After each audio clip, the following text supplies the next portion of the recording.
Assalamualaikum warahmatullahi wabarakatuh. Perkenalkan, nama saya Sinutafa dengan NIM 2230031.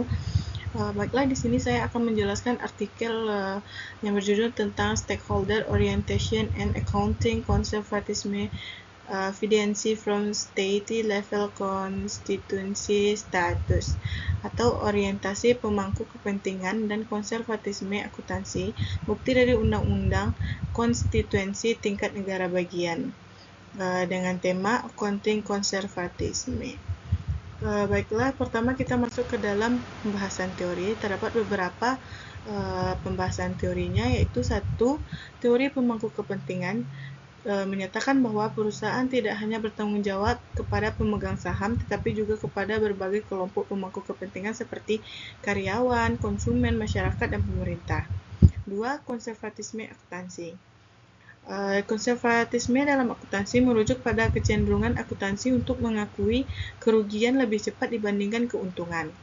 3. Teori kontrak dan pelaporan keuangan.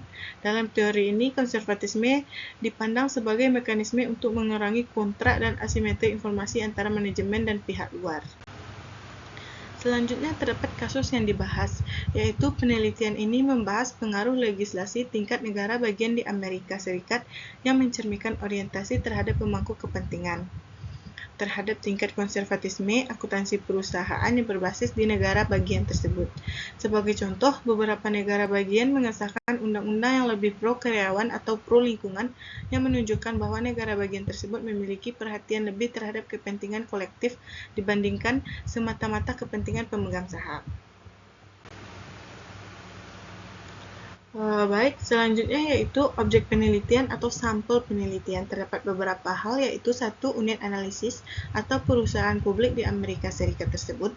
Dua, periode waktu, beberapa tahun setelah dan sebelum pengesahan Undang-Undang Negara Bagian Terikat Orientasi Pemangku Kepentingan. 3. Sampel, perusahaan yang beroperasi di negara bagian yang mengesahkan Undang-Undang Pro Pemangku Kepentingan. 2. Kelompok pembandingan dari negara bagian tanpa undang-undang serupa atau kontrol. 3. Data yang digunakan. Terdapat beberapa data yang digunakan, yaitu 1. Laporan keuangan perusahaan.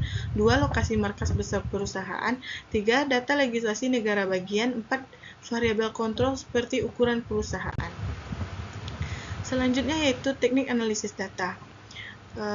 Terdapat beberapa teknik analisis data, yaitu model panel dari data regresi digunakan untuk menguji pengaruh undang-undang konstituensi terhadap konservatisme akuntansi dengan memperhatikan variasi antar waktu dan antar perusahaan. 2. Pengukuran konservatisme akuntansi. Adanya model BASU pada tahun 1997, konservatisme diukur melalui asimetri pengukuran antara laba dan rugi dalam merespon return pasar. 3. Difference in differences. Digunakan untuk mengevaluasi perbedaan perubahan konservatisme sebelum dan sesudah pengesahan undang-undang antara perusahaan, perlakuan, dan kontrol. Adapun hasil penelitiannya, yaitu perusahaan yang beroperasi di negara bagian dengan undang-undang pro pemangku kepentingan menunjukkan tingkat konservatisme akuntansi yang lebih tinggi secara signifikan dibandingkan perusahaan di negara lain. 2. Efek konservatisme lebih kuat di industri dengan tingkat ekspor sosial tinggi seperti manufaktur dan energi.